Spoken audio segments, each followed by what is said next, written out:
Welcome back to my YouTube channel. For today's video, meron po tayong babalikan na isang online lending application. Susubukan po ulit natin siya kasi nung nakaraan, sinubukan natin siya and rejected po ako. Titingnan natin kung ano nga bang improvement o meron bang improvement dito sa loan app na to. Ang pangalan po ng loan app na to is si FT Lending. So nawala siya guys sa Google Play Store and nagbabalik po siya. Kaya naman ngayon sisilipin po uli natin itong si FT Lending. Tamang-tama rin guys kasi may nag-message po sa atin, isa sa ating mga subscriber, si Ma'am Cherry. So sabi niya po is, Ma'am Ronalyn, paki-review po si FT Lending kasi balik na po siya sa Google Play. Nakapag-loan po ako 300 at buo po matatanggap. 45 pesos lang ang interest at babayaran po siya ng 30 days. Wow! So, ayan guys. So, siguro isa na yun sa mga pagbabago dito kay FT Lending. So, tumaas guys yung kanyang repayment term, which is 30 days na. Ito pong sa FT Lending is pwede po nating ma-download sa Google Play Store. Ka-update niya lang nitong November 9, 2024. So, sabi dito guys, FT Lending is faster, safer, and more convenient online cash loan app. Faster na daw, safer, and more convenient. So, titingnan natin guys kung ito nga ba is totoong kanyang sinasabing ito, di ba? So, dito nga po, pwede po tayo makapag-loan ng up to 30,000 pesos, pass audit process, safe and protected, easy repayment. But before we continue guys, baka gusto niyo pong sumali sa ating pa-Gcash giveaway. So, dito po sa video natin, mamimili po ako ng 1 lucky winner na mananalo ng 100 pesos. And ang announcement po ng mga winners is tuwing Sunday. So, ayan. So, nitong nakaraan guys, is late na po tayong nakapag-announce kasi nawala ng signal dito sa amin gawa ng bagyong Pipito. Pero na-post ko na po yung nanalo. I-check nyo po sa ating community tab kasi dun ko po pinopost yung mga nananalo. So, ayan. And congratulations po sa mga nanalo and mga mananalo. And hindi lang yun guys. Meron din po tayong pag-grand Gcash giveaway which is 500 pesos. Isa lang po ang mananalo dun sa ating pag-grand Gcash giveaway. At i-announce ko po naman ang winner ngayong last Sunday of the month. So, this November 24. Ang kailangan nyo lang gawin guys is mag-subscribe dito sa ating channel, i-like itong video at mag-iwan ng comment dyan sa comment section. So, ganun lang guys kadali ang inyong gagawin. Yun lang yung mechanics natin dito.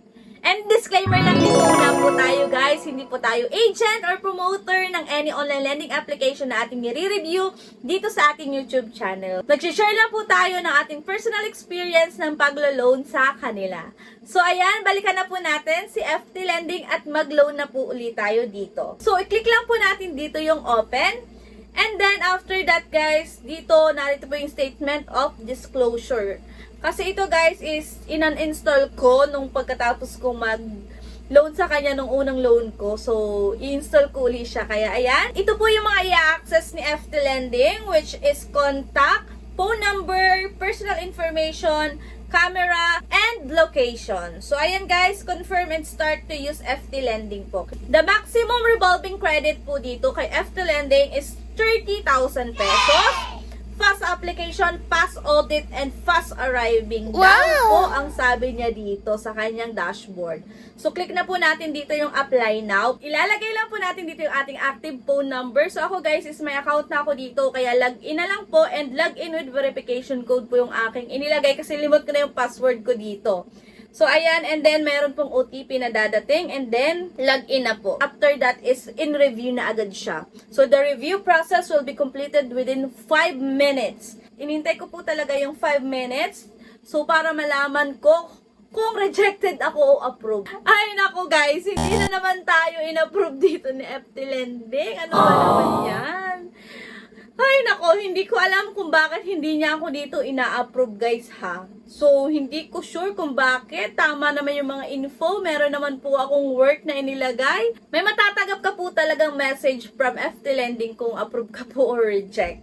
So, dito guys, kung makikita nyo, nag-apply ako last September for 2024. And ngayon guys, nag-apply po uli ako November 19, 2024, and sad to say, rejected na naman po tayo. Hindi naman po tayo na-approve. And guys, itong sa FT Lending, para namang walang improvement na nangyari So wala naman siyang pagbabago kasi ganun pa din yung process ng paglo-loan sa kanya, and wala po siyang pinapakitang loan offer. So, i-review ka niya kaagad. So, yun lang yung masama dito kay FT Lending, guys. So, hindi mo makikita yung loan offer pag rejected ka na kaagad. Nagbasa po ako ng mga reviews about dito kay FT Lending para malaman natin kung katulad din po ba ng na-experience ni Ma'am Cherry yung mga na-experience nung iba dito.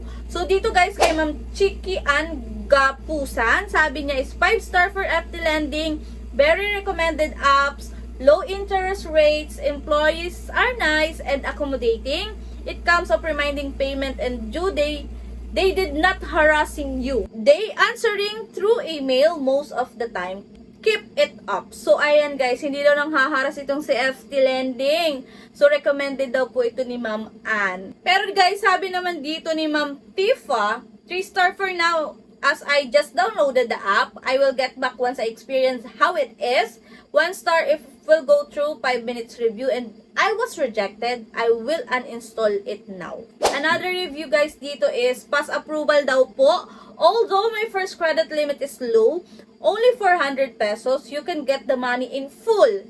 With no hidden charges, I need to pay 470 in 7 days. Thank you. Hindi ko lang guys sure kung itong si BD is girl or boy ha. Nag-apply daw po siya and na-approve po siya ng 400 pesos. And take note guys, 70 pesos lang yung additional. And buo niya daw pong nakuha. Sabi din dito ni Sir Erwin, nice, but several times using this app, my credit limit is still fixed on 500 pesos.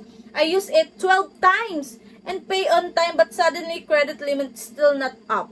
So ito naman daw si Sir Erwin is 12 times niya nang nagagamit itong si FT Lending, pero same pa rin na yung kanyang credit limit. Hindi po siya tumataas. Meron pa po dito, great and it's a big help. Even I can only borrow 300 pesos. I settled 4 times. I hope it will increase my limit. Base lang po guys dun sa nabasa natin sa mga reviews is 300 up to 500 lang po yung na-approve dito. So, ayun. So, nag-a-approve naman guys itong sa FT Lending. Talaga lang tayo is hindi niya in-approve. So, guys, kung nagbabala kayo mangutang dito kay FT Lending, so, nasa sa inyo ang decision guys.